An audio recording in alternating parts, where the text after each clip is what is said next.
ఇవాళ తెలంగాణ కేబినెట్ భేటీ కానుంది. సీఎం రేవంత్ రెడ్డి అధ్యక్షతన సచివాలయంలో జరగనున్న ఈ సమావేశంలో స్థానిక సంస్థల ఎన్నికలు, బీసీ రిజర్వేషన్లు, రైతు భరోసా పథకం, నిధుల విడుదల, గిగ్ వర్కర్స్ సంక్షేమ బిల్లులపై చర్చించనున్నారు. ముఖ్యంగా పంచాయతీలు, మున్సిపాలిటీల ఎన్నికల తేదీలు, రోడ్డు మ్యాప్ను ఖరారు చేసే అవకాశం ఉంది.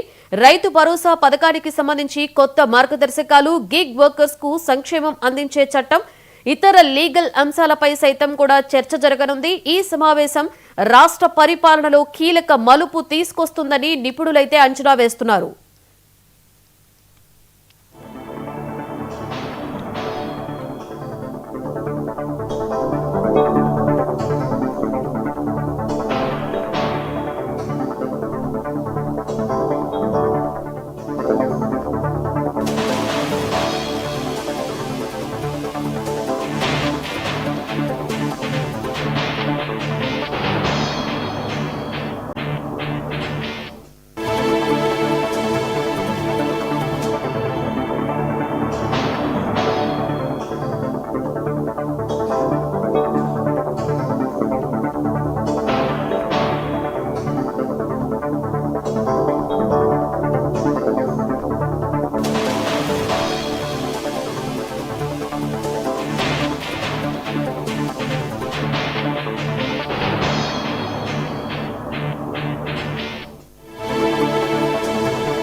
నేడు తెలంగాణ కేబినెట్ భేటీ కాబోతుంది. సీఎం రేవంత్ రెడ్డి అధ్యక్షతన సచివాలయంలో జరగనున్న ఈ సమావేశంలో స్థానిక సంస్థల ఎన్నికలు, బీసీ రిజర్వేషన్లు, రైతు భరోసా పథకం, నిధుల విడుదల, గిగ్ వర్కర్స్ సంక్షేమ బిల్లులపై చర్చించనున్నారు. ముఖ్యంగా పంచాయతీలు, మున్సిపాలిటీల ఎన్నికల తేదీలు, రోడ్ మ్యాప్ ని కూడా ఖరారు చేసే అవకాశం ఉంది.